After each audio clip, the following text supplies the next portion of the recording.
Welcome to Faith 101, and today's lesson is over the Black Robe Regiment.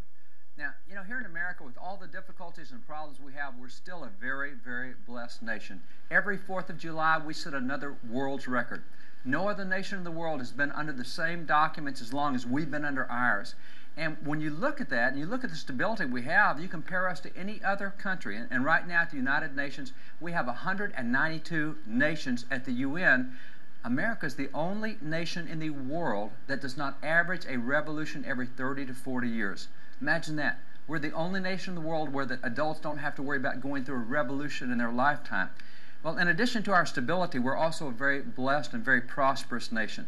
We have only 4% of the world's population, yet we have 25% of the world's wealth. We're a prosperous country. So with all the prosperity we have, all the stability we have, historians have come to call that American exceptionalism. Now, that was a term coined in 1831 by French historian Alexis de Tocqueville, who traveled America, and he said, we're an exceptional nation. Nothing else compares to us. Now, when you look at this American exceptionalism and the fact that we're different from all other nations, there's got to be a reason we're different. It's not because of our language or our customs or our culture. It's because of the ideas that were placed into this nation through the governing documents. And when you look at the ideas behind American exceptionalism, and you say, well, who's responsible for those ideas and for what we enjoy today? Certainly when you go to textbooks, they're going to say, well, the folks responsible for American exceptionalism would include George Washington. And of course, there would always be Thomas Jefferson, and there's John Hancock, and there's John Adams, and these other names, and those are great names, and they played a big role. But what's really interesting is 200 years ago, when you asked those names who's responsible for American exceptionalism, they gave a whole different set of people than we study today. For example, back in 1816, John Adams, looking back 40 years earlier to the American Revolution, he said, well, if you want to know who's responsible for the revival of feelings and passion and all the things that led to independence starting in 1775, John Adams said right at the top of the list were the Reverend Dr. Samuel Cooper and the Reverend Dr. Jonathan Mayhew. Whoa, two preachers? Yeah, well, it was not just Dr. Cooper and Dr. Mayhew who were so significant. Preachers back then had a huge impact in the way that we thought about government, and other things included folks like the Reverend George Whitefield. Now, some people know Whitefield today because he was involved in America's Great Revival, the First Great Awakening. But Whitefield wasn't just a preacher in the sense that we think of him today. He was a lot more than that. You see, back when we had the Stamp Act, America sent 2 Americans over to represent the American interest in front of Great Britain. It was Ben Franklin and it was the Reverend George Whitefield who went to protest against the Stamp Act in Great Britain. It was the Reverend George Whitefield who told the Americans, guys, you're probably going to have to separate from Great Britain if you want to keep your liberties. And it was the Reverend George Whitefield who helped establish the American military and even gave the first military mottos used in America. So the Reverend George Whitefield, yeah, he's a preacher, but he had a huge impact on American thinking and American principles. There's also other preachers like the Reverend Charles Chauncey who played a really big role. So you've got these preachers like Cooper and Mayhew and Whitefield and Chauncey, and those are white preachers, but there was a lot of black preachers who had a huge impact as well. You have the Reverend Dr. Richard Allen, and you have the Reverend Absalom Jones. Of course, you've got the Reverend John Morant and Reverend Lemuel Haynes, and we had preachers black and white that not only put the ideas out there, these guys actually, some of them picked up guns and went in to defend those ideas in battle. So these preachers that were so active in shaping the way that we thought, and as John Adams said, they're the ones really responsible for the revival of feelings that led to independence starting in 1775. The British called these guys the Black Robe Regiment. They called them Black Regiment, not because of the color of their skin, but because preachers back then all wore these black robes. And so the British said, if it hadn't been for that black regiment, those preachers with those black robes, they said America would still be happy British colonies. The British blamed the preachers for America separating from Great Britain. So you have these preachers, and you have John Adams pointing to these guys and saying, these are the guys responsible. And it used to be that in history, we knew that.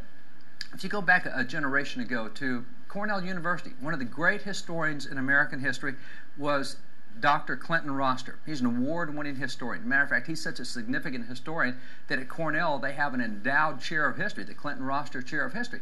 Well, one of the books that he did that was so significant was Seed Time of the Republic. He said, America did come up with ideas that no other nations ever used. Where'd they get those ideas, and who was most responsible for giving us those ideas? And in that award-winning history book, he went through and listed 6 names and said, these are the guys most responsible. Well, significantly, 4 of the 6 names were preachers of the gospel. Now, he mentioned Richard Bland and Benjamin Franklin as the 2 non-preacher guys, but then he mentioned 4 others. He mentioned the Reverend Roger Williams, the Reverend John Wise, the Reverend Thomas Hooker, and the Reverend Jonathan Mayhew. 4 of the 6 guys most responsible for the way Americans thought and for the ideas that went in those documents were preachers. You also have that confirmation coming from Duke University. Alice Baldwin, great lady at Duke University, previous generation. She was a historian and wrote a great book called The American Clergy, or called The American Revolution, New England Clergy. Now, that book that she did, she went through the sermons that were preached back in the American Revolution. She probably read more sermons out of the American Revolution than any other person out there. And in going through those sermons, she documented something fairly interesting. Because when you look at the Declaration of Independence, and you look at the concepts that were set forth in the Declaration, concepts never before written down in any previous government document, she went through and looked at that. You know, there are 27 grievances in the Declaration. The Declaration starts with a 56-word phrase up front that gives the 4 principles of American government. She went through all those things in the Declaration, and then she looked over at all these sermons she had read. And Alice Baldwin documented that every right set forth in the Declaration of Independence had been preached from the American pulpit prior to 1763. You know what that means? That means the Declaration of Independence is nothing more than a listing of all the sermons that folks have been hearing in church in the 2 decades leading up to the American Revolution. Now, there's a lot of examples of this. We're very blessed to own about 100,000 documents from before 1812. So I've got thousands of documents on constitutional history or black history or church history or military history. Also got thousands of these really old sermons.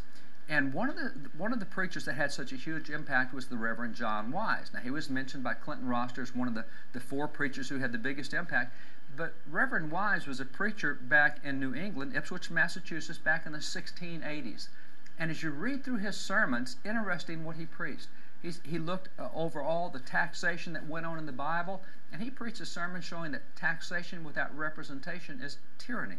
Well, he looked over all the forms of government in the Bible, and he concluded that the best form of government, the form of government that God prefers, is the consent of the governed. And he also looked over all the rights set forth in the Bible, and he came up with a sermon that says that all men are created equal, and they're endowed by their Creator with certain inalienable rights. And you know, you may recognize those 3 particular phrases as things that we find in the Declaration. Now, how did that happen? Well, all these sermons that he preached back in the 1680s and so, in 1772, the American patriots, I'm talking the guys who did the Tea Party and the guys who were leaders in the military, they took Reverend Wise's sermons and they reprinted them and they sent them all over America in 1772. Now, those sermons were so widely read that they went through a reprint in 1774, and then 2 years later, in 1776, lo and behold, all these phrases out of his sermons popped up in the Declaration of Independence.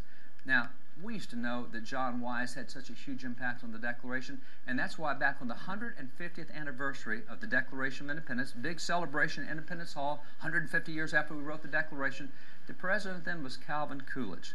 And Calvin Coolidge, in looking back over the history of the Declaration of Independence, this is the statement that he made.